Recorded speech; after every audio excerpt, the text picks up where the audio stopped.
snow, wind, and winter's fury. This was the scene just 1 week ago in St. John's, Newfoundland. Parts of the province were hammered by a record-breaking blizzard.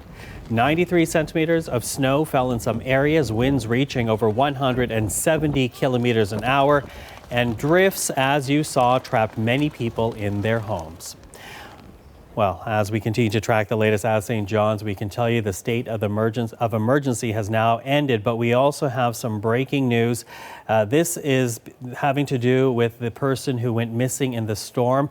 A body of the man missing since that blizzard has now been found. And with that, let's bring in the CBC's Chris O'Neill-Yates in St. John's. So Chris, bring us up to date here. Yes, Michael, a very tragic story that's been on everybody's mind as we coped with this outcome over the last few weeks from the blizzard and trying to dig out. Joshua Wall, 26-year-old man, left his home between 12 and 12:30 on the day of the storm, and he was trying to make his way to a friend's house. I don't think his family wanted him to leave, but he decided to leave. That big storm came on, it was at the height of it, and they never saw him since. So we're talking a week ago yesterday.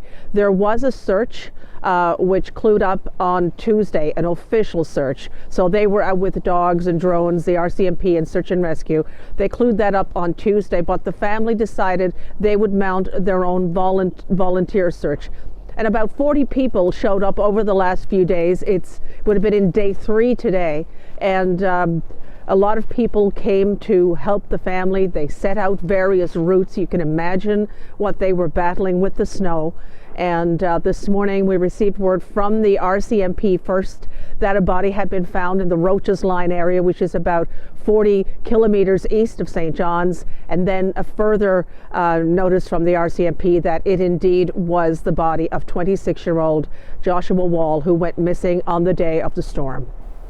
So some sad news there. This, as the state of emergency, as we said, has now been lifted. As we continue to talk about the body that's now been found, let's move over for now and talk about how people are managing in terms of getting life back to normal in St. John's.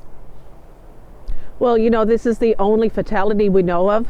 And as of today, the state of emergency has been lifted in St. John's. Cars are on the street, businesses are opened, school will open on Monday, as will government, universities, and schools. So right now, people here are beginning the process of returning to life. Before last Friday, before we were struck with the storm, there are still a lot of kinks to work out. There's a lot of snow in narrow streets, but right now it seems that the worst of it is over, and now we just have to deal with the mounds of snow we're going to be looking at, and it's only January yet. There could still be a lot more. Okay, Chris, we will speak again. Thank you for this.